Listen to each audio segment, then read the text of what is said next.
Аскар ага, мына азыр кыргыз коомчулугунун эле эмес, ошол эле коңшулардын, бир катар өлкөлөрдүн көңүл борборунда турган маселелердин бири Кытай Республикасынын президенти Си Цзиньпиндин Кыргызстанга болгон сапары, ошого байланышкан иш-чаралары болуп жатат.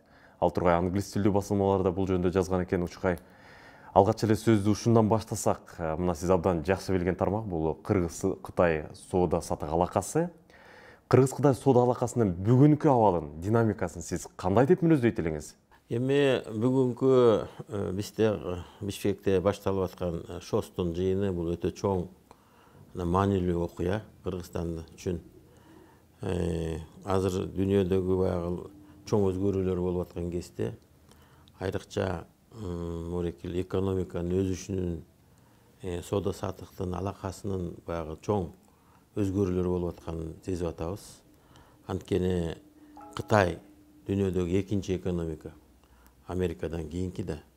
Азыр ошол эки мамлекеттин чоң экономиканын ортосунда соода саттык боюнча чоң тиреш болуп атат. Чоң тиреш. Бул чоң тиреш дүйнөдөгү баардык мамлекеттерге залакасын тийгизген турат да. Анан эми биз Кытай менен кошунабыз.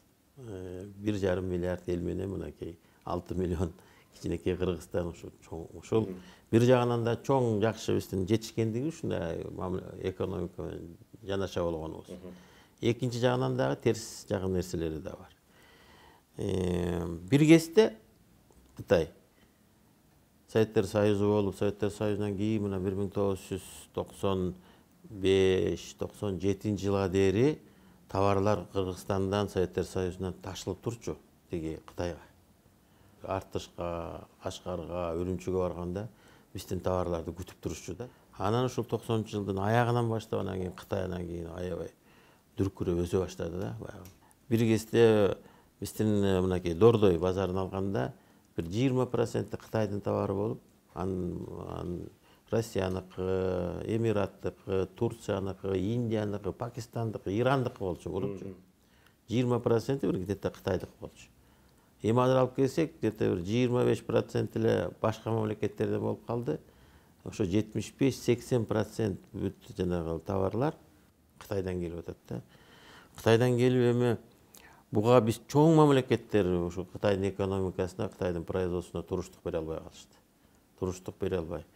Анан биз дагы бир 2005 жылга дейин бир ушундай бир өзүбүздүн жанагы өндүрүштү өздөштүрүп алсак, ошол бутуна тургузуп алсак, ошондо биз тең тайлашып конкурентоспособный болмокпуз да.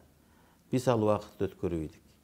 2005 жылдан кийин кайсы өндүрүштү албагын Кытайдын баягы өндүрүп аткан продукциясына биздики тең тайлаша албай калдык. Анткени алардын мурун жанагы жумушчу орундары, жумушчу жана эсеби, арендасы тияк арзан болуп, Кытайдын товарлары бүт ушундай теметип кетти да. Кийин мынакей азыркы мезгилде Кытайдын мурун айлыктары бир $200 иштешчү. Алар эми өнүккөн сайын алардык мынакей $600, $700, $800 болуп калды Кытайдын жанагы жумушчу күчтөрү. Алар ошондо жанагы азыркы мындай товарларды чыгаргандарды башка мамлекеттерге жайгаштыра баштады. Кытай эле, ошол эле Бангладеш, ошол эле Пакистан, ошол эле ар жакта Индонезия, Вьетнам ушул мамлекеттерге жайгаштырып. Дагы Кудайга шүгүр ушу Дордой аркылуу биз жанагы өзүбүздүн жанагы средний класс деп коелу, жанагы соодада иштеген адамдарыбыздын санын көбөйтүп алдык. Соодада средний класс. Алар мынакей Казакстан, Россиянын рыноктарында барып соода жасашып, анан алар биздин жанагы эмени жеңил өнөр жайын, текстилди көтөрүп кетишти да, швейный жанагы цехтердин баары иштеп, анан кийин жерде реэкспорт да болуп атты да Дордой базарынан, и биздин жанагы текстильный швейный эмебизди көтөрүп кетишти да. Made in Кыргызстан деген ошол именно жана ошол СНГ мамлекеттерине, ошо Казакстан, Россия, Өзбекстан, Тажикстан ушул мамлекеттерге жана ошо биздин жана лекалалар менен тигилген товарлар ошондой эме болуп, сапаттуу болуп, анан ошол биз ушул өзүбүздүн СНГ рыногунда ушундай конкурентоспособный болуп, Made in Кыргызстан деген өзүнчө бренд болуп калды да. Мына Кыргызстан 2015 жылдан тарта ээпке мүчө болду. Башында айтты эле, соода саттык эч кандай мындай тоскоол болбойт, көлөкөсү түшпөйт деп. Бирок убакыт өткөндөн кийин ошол Кытай менен соода саттыктын көлөмү кыскарып, ошол бир топ кыйынчылык болуп жатат деп ишкерлер айтып жатат да. Бул канчалык мындай негиздүү? Бизге мына 15-жылдан бери киргенден баштап биз баягы льготалар менен турбадыкпы? Преференция деп коет. Ошондой преференцияларыбыз бар болчу. Анадыр преференциялар ошо аяктап, анан кийин баягы өзүбүздүн баягы тигил ээптин баягы эрежелерине менен иштей баштаганда бул жерден баягы түшүнбөстүк болуп, мынакей Россия менен Белоруссиянын ортосунда жанагындай торговый жанагы санкцияга кирген товарлар Россия аркылуу кирип, же болбосо мынакей бизден Кыргызстан жактан кирип кетип, же болбосо Казакстан жактан кирип кетип, ушул жерден бир топ мындай түшүнбөстүктөр да болуп атат да, ушу эменин ортосунда. Мамлекеттердин, ээптин ичинде турган мамлекеттердин арасында. Бажы жөнүндө айтып атасыз, ошо бажы жанагы ошо бирөө асайтып, бирөө көбөйтүп дегендейчи. Анан бул жерге бир единый баягы эрежелерди киргизгенге, мынакей биз мурун баягы преференция менен иштеп атканбыз. Жеңилдик болуп, баягы жакшы, ээп жакшы, туура экен, рынок көбөйдү деп эметилип атканда. Анан азыр эме бул жерден мынакей коңшу мамлекетибиз бар, Казакстан. Алар биз баягы дордой эме болуп калды, чоң хаб. Жанагы дордойдон өтүп, жана реэкспорт. Биз жакшы баягы мурунку баягы преференциялар менен баягы жолду ачып, хабка айланганда, чоң хабка. Анан алар эми Кыргызстандан ошо дордойго дагы мындай бир өзүнчө бир мындай конкурент кылып, ошол потокторду, товарный потокторду Казакстанга алып кетели деген бүт аракеттер болуп аткан, мына сезип атасыңар, көрүп атасыңар, чек ара мындай тозулуп, мынакей бияктан Торго арт Эркештамдан өткөн товарларды мынакей Казакстан чек араларын бекитип алып кармап, билесиңер, километровый очередтер болуп атпайбы, жана товар ташыган машиналар. Анан алар ошо Харгос аркылуу эме кылалы деп атышат да, Харгосту ошол дордойдо хаб кылалы деп бүт аракеттерин жасап. Реэкспортто ошол Харгостон жүргүзөлү деп, Харгостон жүргүзөлү деп ошо жанагындай эми баягы ошол жакта иштеп аткан биздин ишкерлер келип айтып атышат, жанагындай бажыларды жана жалпы эрежелери менен эмес, жалпы эрежелерден ылдыйлатышып, неучтенный нерселерди жасап, анан кийин жанагындай өтүп кетип атат. Эмне силер карабайсыңар, эмне үчүн айтпайсыңар? Тиги жанагы Москвадагы жана биздин министрлер отурбайбы? Чоң деңгээлде министрлердин, премьер-министрлердин, президенттер чогулуп атат бул маселелер боюнча. Ошондо жанагындай бир эрежелерден туура эмес иштерди жасап аткан мамлекеттерге иш-чара колдонуш керек. Колдонуш керек. Баардыгыбыз бир эме болушубуз керек, тең.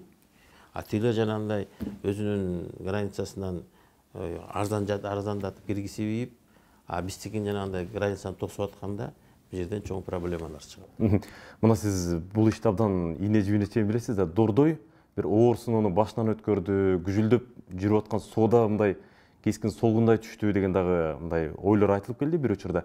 Ошолор канчалык негиздүү эле? Бүгүн дордой кандай иштеп жатат соода сатык Кытай менен? Мурун баягы билесиңер, ээпке биз кирбей туралы деген дагы ойлор айтылганда, Казакстан баягы границаны жаап салбады, билесиңер. Границаны жаап салганда, анан кийин баягы биздин баягы дордойдогулар түшүндү. Дордой хаптан өткөн бир 20% өзүбүздүн ич рынокко кетет экен, ички рынок. Калган 80% реэкспорт болот экен. Ошон үчүн реэкспортко биз ээпке кирип, границалар ачылыш керек экен деп аябай катуу талаптарды коюшуп, ошо ишкерлер. Анан граница ачылгандан кийин сезишти да, бул деген чоң баягы рынокко кирип аткан турбайбыз деп. Анан баягы тынчып калышкан. Тынчып, жакшы кетти мынакей 19-жылдан бери. Анан жанагындай ошо Харгос деген пайда болуп, анан Харгос ошол жерден баягы кээ бир жерде жана эрежелерди бузулган жерлер болуп атат да. Ошол дордойду көп нерселерине баягы тоскоолдук түзүп, анан ошол бүт Харгос аркылуу кеткендей кылып, Кытайдан эми чоң эме поток кетет. Ошол Казакстан, Россиянын потокторун ошол өзүлөрүнө тартып алалы деген мындай иш аракеттерин көрүп атабыз да. Кантип соода алакасын жакшыртышыбыз керек? Кандай рычагдар калды? Маселелерден бул жерде көзөмөл керек. Ошо тышкы чек аралардан. Бул жерде баягы күнү биздин президентибиз Сооронбай Жээнбеков айтпадыбы, тиги Астанада болгон жерде ошол 3 мамлекеттин, 4 мамлекеттин, Белоруссия, Казакстан, Кыргызстан 4 көзөмөлгө алалы тышкы чек араларды деп. Ошол именно ошондон айтылып атат да. Ошо баардыгыбыз бирдей эреже менен иштейли. Ишкер катар жеке сиздин өзүңүзгө байланыштуу суроо, ушул кесепет сизге сезилдиби жеке өзүңүзгө? Бизге сезилип атат, анткени сезилип, ошол анткени ишкерлер баягы биздин товарларыбыздын баягы кымбаттап, тияктагылар арзан болуп, эметип атканда баягы Казакстандан келген, ошол эле Россиядан келген баягы ишкерлер асайып калды да. Асайып калды. Булардын баягы оптовго келген товарлары туруп калып атат дегендей. Аны ошол жерден анан тигилер барып көрүп келип атышат, Карагозго барып келип. Андан аяктан айтып атышат, ай ушундай болуп атат тияк депчи. Силер да жасабайсыңарбы, айтпайсыңарбы деп. Ушуну айтылып, бажы менен иштелип атат. Премьер-министр, Министерство экономика менен. Бирок бул напряжение бар. Кыргыз-Кытай соода алакасынан сырткары дагы бир суроо бергенге туура келип атат. Мына сиздин иш бөлмөңүзгө көз чаптырып отуруп, мен Кытай Эл Республикасынын картасын көрүп отурам, жетекчилерин көрүп отурам. Демек, мунун өзү сиз Кытайды кыйла эле терең изилдеп талдап атканыңыздан кабар берет да. Бүгүнкү абалын кандай деп мүнөздөйт элеңиз Кытайдын? Биздики эми бул жерден баягы жардыруу болуп, посольстводон кийин. Анан ушул биздин ишкерлердин тиги Кытайга барып кирип чыгышы татаалдап калышты да, татаалдап. Виза алыш татаалдап. Анан бул маселе боюнча да биз бир топ кайрылып, анан алар айтып атат, ушундай терроризмге биз өзүбүз күрөшүп атабыз, ошого бизге мындай ушул жагынан аябай солгундап калдык да, ошо виза, анан кийин жанагындай саясат киришип, экономика менен эмеге. Ушул жагынан биз эметип атабыз, чын айтканда. Кыйынчылыктарды биздин ишкерлер көрүп, биздин ишкерлер тиги Россияныкынан Россия жөн эле кирет да аларга. Эркин киришет ишкерлер. Ошо Россия аркылуу кирип калышты азырчы биздики. Ошо российский гражданстволор бар адамдарды жөнөкөй киргизишип, а бияк ушундай солгундап калганы билинип атат да ошол. Биздин ишкерлер кире албай. Анан ишкерлер баягы бияктан заказ беришет. Баягы өзүлөрү баягы завод, фабрикага бара алышпайт.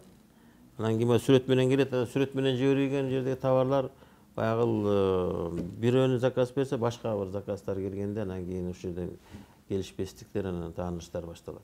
Кыргызстан океан менен же деңиз менен чектешпеген соң, соода саттык деги эле ошол жүк жеткирүү маселелери кыйла оор, рыноктон чектелүү деген бир көз караш бар. Ошол эле учурда Кыргызстан жанында океандан артык 1,5 миллиард калк менен Кытай турат. Ошол эле океан деген көз караш бар да. Ушул канчалык негиздүү, канчалык мындай жүйөлүү деп ойлойсуз? Чоң мамлекеттер кандай океандын деле кереги жок экен мына. Океан менен Индия менен биздики кыйыныраак болуп атат да. Анткени Иранга барып, жана Бандерабас аркылуу Индия менен дагы мынакей ал дагы 1,5 миллиард эл, ошол менен дагы жакшы карым катнаш түзсөк болмок да. Анан Иран аркылуу болуп, анан Иран аркылуу Иранда да өзүнчө проблемалар бар билесиңер. Анан Туркменияны өтүш керек.